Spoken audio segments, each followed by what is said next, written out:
एक बार की बात है, एक छोटे से गांव में एक गधा रहता था जिसका नाम था टिल्लू। टिल्लू कोई आम गधा नहीं था, वह बोल सकता था। उसकी आवाज़ थोड़ी अजीब थी, पर वह अपनी बात साफ साफ कह सकता था। गांव वाले उससे बहुत डरते थे। वे सोचते थे कि कोई जादू टोना हुआ है जो गधे को बोलना सिखा गया।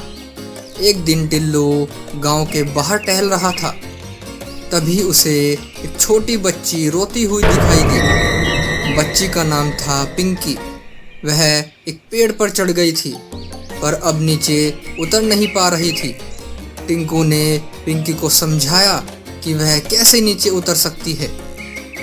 पिंकी डर गई, लेकिन टिल्लू की बात मानकर धीरे धीरे नीचे उतर आई। जब पिंकी नीचे उतर आई तो उसने टिल्लू का शुक्रिया अदा किया। पिंकी ने घर जाकर अपने माता पिता को बताया कि एक गधे ने उसकी मदद की। गांव वाले पहले तो यकीन नहीं किए, लेकिन पिंकी ने उन्हें पूरी बात बताई। धीरे धीरे गांव वालों का डर कम हुआ और वे टिल्लू से बात करने लगे। टिल्लू ने गांव वालों को बताया कि वह बचपन से ही एक बूढ़े आदमी के साथ रहता था।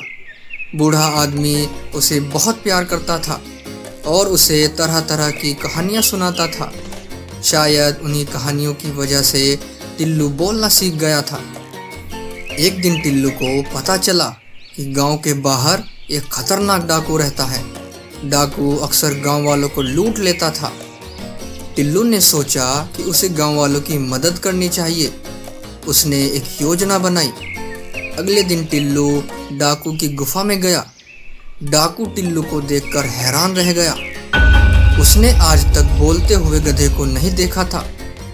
टिल्लू ने डाकू को बताया कि वह उसके साथ रहना चाहता है। डाकू को लगा कि टिल्लू एक बेवकूफ़ गधा है और वह उसे आसानी से बेवकूफ़ बना सकता है। डाकू ने टिल्लू को अपनी गुफा में रहने की इजाज़त दे दी। टिल्लू ने कुछ दिन डाकू के साथ बिताए। इस दौरान उसने डाकू के सारे राज पता कर लिए। उसे पता चल गया कि डाकू कहाँ अपना लूटा हुआ माल छुपाता है। एक रात जब डाकू सो रहा था, टिल्लू चुपके से गुफा से बाहर निकल गया और गांव वालों को सारी बात बता दी। गांव वालों ने पुलिस को सूचना दी।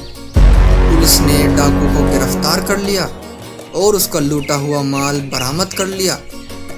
गांव वालों ने टिल्लू की बहुत तारीफ की। वे उसे अपना हीरो मानने लगे। टिल्लू अब गांव का सबसे मशहूर गधा बन गया था। बच्चे उसके साथ खेलते थे और बड़े उससे बातें करते थे। टिल्लू गांव वालों का दोस्त बन गया था। वह हमेशा गांव वालों की मदद के लिए तैयार रहता था।